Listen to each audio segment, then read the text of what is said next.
So let me give you another example of phishing for fools that's extremely recent. And I'll use this to illustrate how we resolve things well. Have you heard of the recent Volkswagen case? This is something, the German corporation Volkswagen did is insert a special chip into all of its diesel cars, of which there are something like 13 million, I think, around the world. And the chips are called a defeat device. What they do is detect whether the car is being tested for its emissions. And if it's being tested, it automatically makes it run cleaner. This is fraud. This is evil behavior. So how did it happen? Well, the president of Volkswagen claimed he never heard anything about it. His name is Winterkorn. Well, of course he never heard anything about it. You know, there are other people who know better than to report something like this to the president. You just wink and say, we got the job done. And so he didn't know, but he resigned. The interesting thing is, how did it get discovered? That's the question. So, I should have said about the savings and loan crisis. One thing that Akerlof and Romer pointed out is that the savings and loans were huge contributors to political campaigns. In fact, Charles Keating gave $1.4 million to 5 senators, and those 5 senators were calling up the regulatory agencies and say, hands off this guy Keating. So something bad was going on. Those sorts of things happen. So the government doesn't necessarily function well, but you need a civil society to function well. And fortunately, we do have a civil society. So I wanted to describe who is it that revealed this crisis, this dishonesty from Volkswagen. It was no government. It was not because of taxpayers' money. What it was, well, the news said it was West Virginia University. But that doesn't end, so they did some testing of their own that detected this chip. But that wasn't the end of it. That doesn't explain the whole thing. Why was West Virginia University testing cars? Well, it's because they got a grant from a non-profit called the International Council on Clean Transportation. So there's another company, which is a non-profit company, which tests cars. So you might ask, well, why? Why is there a non-profit? You know, most people who set up non-profits are setting up things that they know, you know, helping children or unwed mothers or things that you see. Who would set up a non-profit to test cars' emissions? So so we have to drill further back. Where did this ICCT come from? Well, it turns out that it was endowed by other foundations, notably the the William and Flora Hewlett Foundation and the David and Lucille Packard Foundation. Okay, these foundations gave grants to support the activities of the International Council on Clean Transportation. So now these are in turn another layer of nonprofits. So I ask, where did they come from? So does anyone here know who Hewlett and Packard are? These were entrepreneurs who started one of the biggest technology companies. They're now dead and gone for years now, both of them. But I think they were both engineers, they were both scientists, they both had been watching the government and thinking, do these government officials always do their testing right? And they thought, you know, instead of giving all of our money to our children, we'll give money to provide funds for this kind of scientific testing, just done independently. Now, that isn't a natural charity that you would think of. You're not getting someone calling you up on the phone to donate to this charity.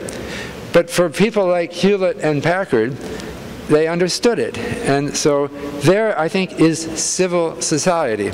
It's coming from people outside the government who are savvy and understanding about human foibles. They have a realistic assessment. They knew that somebody like Volkswagen was going to mess up. It's just human nature. The problem is that the system incentive, if you're not going to get caught, and if you're not going to get shamed or humiliated, you do it. And not everyone will do it, but if you don't do it, somebody else will. So this is the theme of our book. If we call it a phishing equilibrium. And that is that any opportunity to phish that is not closed off by some broad device, like the example I gave of Hewlett and Packard, anything like that will be exploited, because the situation is that you, as a business person, you might say, I'm not going to do that. I'm not going to doctor my chips. But if it is not being caught, your competitor will do it. And your competitor will have better specs. And ultimately, it might drive you out of business. So the view of the world that we have is that capitalism is almost like a survival of the fittest thing. Businesses compete with each other. It gets very tough. The competition is rough, as some of you, I'm sure, if you're business people in the audience, know. So you start getting focused on the survival of your business, and you feel responsible. I'm not saying you're selfish or necessarily a person who's inclined toward fraud or deceptive behavior, but you feel responsible for your business. And so you are tempted to play these, more than tempted, because you know that if you don't, you'll just go out of business. So one example, one example that we give in our book, I hope we don't offend any Cinnabons people here, but there's a company called Cinnabon. Do you know this company? They produce cinnamon buns, and they sell them all over the world, and they have something like 900 outlets, often in airports or train stations. Now, think of this business. Where did it come from, and why is it all over the world? If I were to ask any of you to produce cinnamon buns by tomorrow, I think you could all do it, right? There are cookbooks. Anybody can make cinnamon buns. What is it about Cinnabons that made it such a big thing? Well, I think it's their ability to survive the competition. They had a formula that succeeded. So here is approximately their formula. I'm not expert on what they do, but this is what seems to be what they do. They put their outlets in airports by waiting lounges. You're sitting there waiting for a plane and it's delayed, okay? And you're annoyed. It's hours now you're sitting there, and you smell it. They're baking them right there, and you smell the cinnamon. It has a good odor. And you have hours. You keep looking at those. I'm not going to buy them. I'm not going to buy them. But eventually you break down and you buy them. So not only that, but they even manipulate your mind. They have posters up on their outlets saying, their slogan, life needs frosting, okay? Well, their cinnamon buns are dripping with frosting. Now, why do they say that? Is that just being cute? I think it's very clever, because what's going through your mind when you're sitting there saying, I'm not going to eat that cinnamon bun?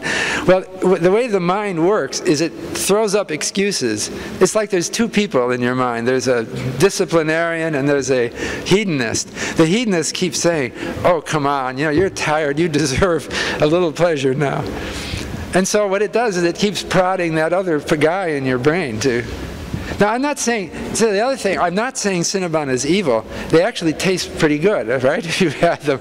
There are a lot of calories, but they're pretty good. What I'm saying is, though, this may seem obvious, but it's not, apparently it's not obvious. And that is, they're there because that system works. If you were to tell Cinnabons, shut down, you're gone, 6 months later, there'd be something else there doing the same thing. Because the capitalist system rewards people who produce products that sell. There's no other bottom line. So, the thought that we have in our book is that we're actually pro-free markets. In fact, when I was here last, I was talking about advantages of actually proposing new free markets. When I was here last time, I talked about we should have markets for occupational incomes.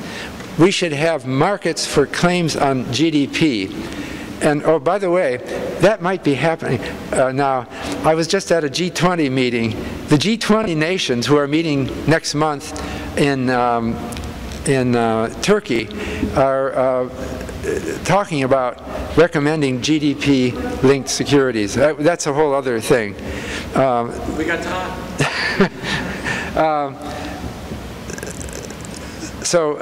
These are examples of innovation that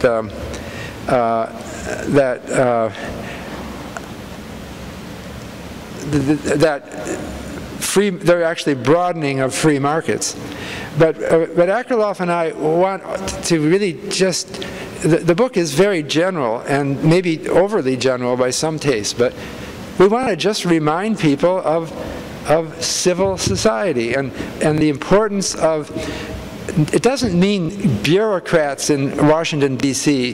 who have a very bad reputation now. It means people like Hewlett and Packard who watch things and they know who to hire to get some job done. That's what makes America, I think America's success is primarily attributed to our civil society. It's lacking in many other countries where people are, they have adopted a mode of thinking that I'm powerless, why should I bother? There are some strong men who are choosing everything. It's different here. But we have to avoid being too wrapped up in this idea that markets should be left to function entirely on their own because of the problem